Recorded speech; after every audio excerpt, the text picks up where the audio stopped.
without borders. So let's hear it for that. Thank you. And our coffee staff, let's hear it for the coffee staff. They keep us well cappuccinoed, right? You can't do coffee without that. I mean, you can't do a poem without that, pardon me. This is entitled Mourners and Magpies. Yes, be careful. We have entered the age of the big eraser. It usually happens to the ones who speak with earth voice. Root cellar words threaten the sleepwalkers. Instead of listening, they pull out their erasers, pressing hard against the human face and air. They rub and rub until no other picture or sound remains, other than the one playing in lullaby loops in their head. But the ones who find a hole where their friend once stood fall around the edge in rows of silent vigil lamps.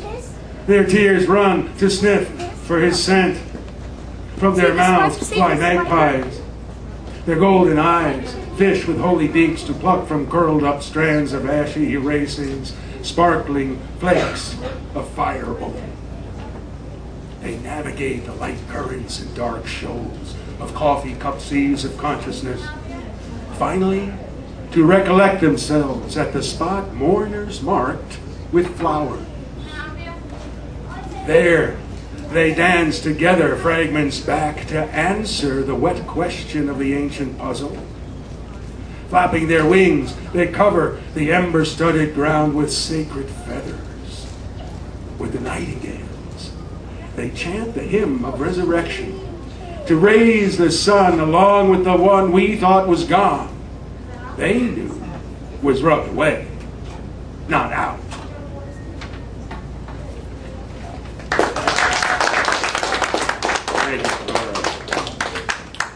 And I have a personal holiday, a personal memorial tomorrow, but I was reminded today with some Facebook notices that today is also a memorial. I don't mean to overshadow 9/11. A personal loss came on 9/12, much before 9/11. So it is a double memorial here. And so one I wish to honor tonight, in 9/11/09, in memoriam. How easily the protruding shelf of cocky jaw, of polished arrogance cracks. How sudden the rooster chest of puffed up drawers of boasting pride buckles from a shadow part. How violent the action of collapse that rips apart iron threads of imperial muscle. How devastating the fire of clouds devouring both criminal and victim. The innocent, along with the guilty in the rubble of conceit, find solace in the ashes of their flesh, uncovering through redemptive awe embers of that sacredness.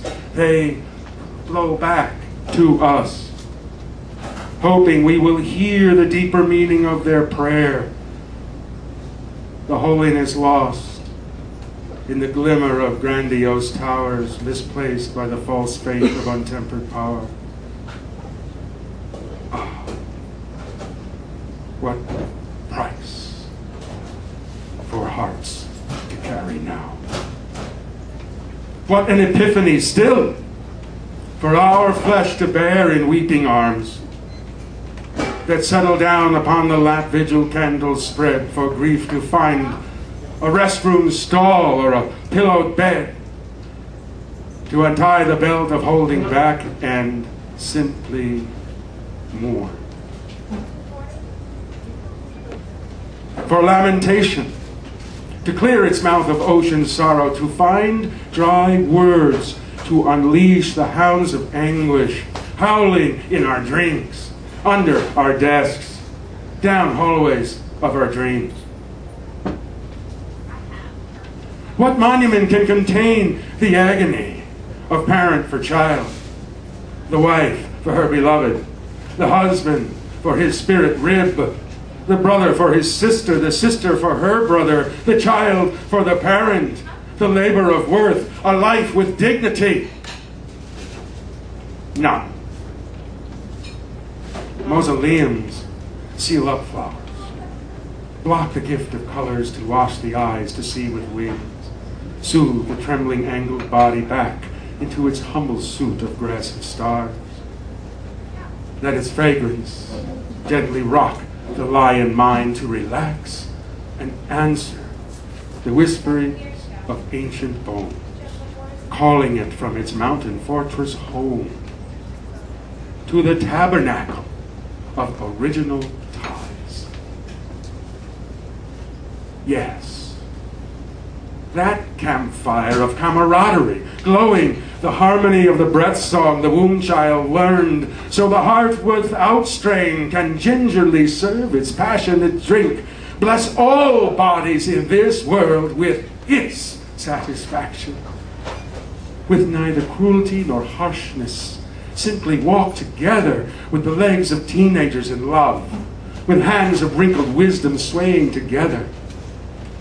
If only to leash the urge to run ahead as if to beat the arms of clocks that carelessly sweep up, the baptized dream waking up refreshed, calm as a forest, confident as a violet stretching from a crack in the apathetic face of an asphalt sidewalk, swept up into the dusty palms of cold scissor fingers, slicing the cloth that covers all flesh into splintered tasks bled of meaning, cutting up with thoughtless teeth the garment into cheap trinkets to sell, or cars of ambition racing to exhaustion, honking, honking, honking, honking, honking, into some future vision, leaving behind at the curb the only treasure, the liberty of the earth, the chant of the sky, the hymn of the birds, the pleas of humanity suffering the poverty of feeling tolls faithfully every hour for us to remember what really